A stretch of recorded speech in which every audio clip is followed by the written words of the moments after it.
கருப்பு பணத்தை ஒழிக்க வேண்டும் என்ற நோக்கத்தில் மத்திய அரசு எடுத்துள்ள அதிரடி நடவடிக்கைகள் உயர்கல்வி நிறுவனங்கள் மீது பாயுமா என்ற கேள்வி எழுந்துள்ளது. இதுகுறித்து விரிவாக அலசுகிறது இந்த செய்தி தொகுப்பு.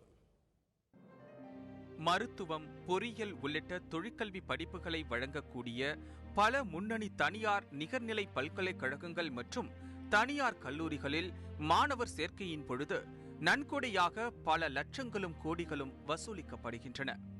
சட்டத்திற்கு புறம்பாக மருத்துவ கல்வியில் மட்டும் 30,000 கோடி ரூபாய் புழங்குவதாக புகார் எழுந்துள்ளது.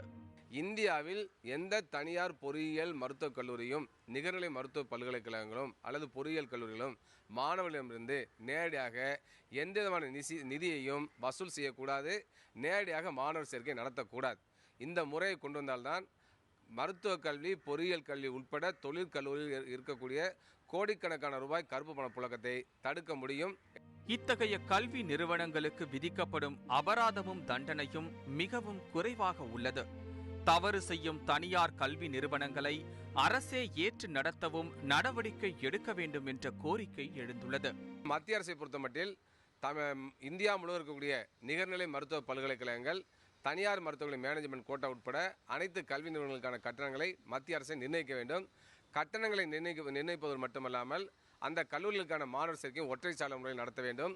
ஒற்றைச்சாளர முறையில் நடத்துகின்ற பொழுது அந்த கல்லூரிகளுக்கான கட்டணங்களை மத்திய அரசாங்கமே வசூல் செய்து, டிடி மூலமாக வசூல் செய்து அந்த கல்வி நிறுவனங்களுக்கு செலுத்துகின்ற முறையை கொண்டு வர வேண்டும்.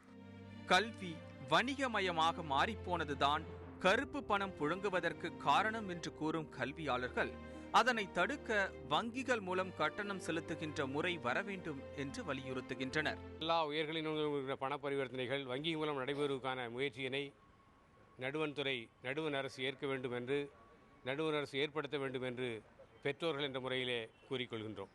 கல்வி வணிகமயமாப்பது கருப்பு பணத்தை ஊக்குவிக்குது. அப்போ வணிகமயத்தை கட்டுப்படுத்த வேண்டும். தனியார் பள்ளியில் நடக்கக்கூடிய இப்படிப்பட்ட கட்டண கொள்ளையை நீங்கள் தடுக்கலை அப்படின்னு சொன்னால், தனியார் கல்லூரிகளில், மருத்துவக் கல்லூரிகளில், தொழிற்கல்லூரிகளில் தடுக்கலை அப்படின்னு சொன்னால் கருப்பு பணம் ஒழிப்பு என்பது வெறும் பேச்சாகத்தான் இருக்கும். ஏழை எளிய மாணவர்களுக்கு உயர்கல்வி என்பது எட்டாக்கனியாக மாறுவதை தடுக்க தனியார் உயர்கல்வி நிறுவனங்களில் நடக்கும் மாணவர் சேர்க்கை மற்றும் கட்டணம் செலுத்தும் முறைகளில் மாற்றங்களை மத்திய மாநில அரசுகள் சேர்ந்து கொண்டு வர வேண்டும் என்பதே பெற்றோர்கள், கல்வியாளர்களின் எதிர்பார்ப்பாக இருக்கிறது. தந்தி டிவி செய்திகளுக்காக ஒளிப்பதிவாளர் கார்த்திக்குடன் செய்தியாளர் சங்கரன்.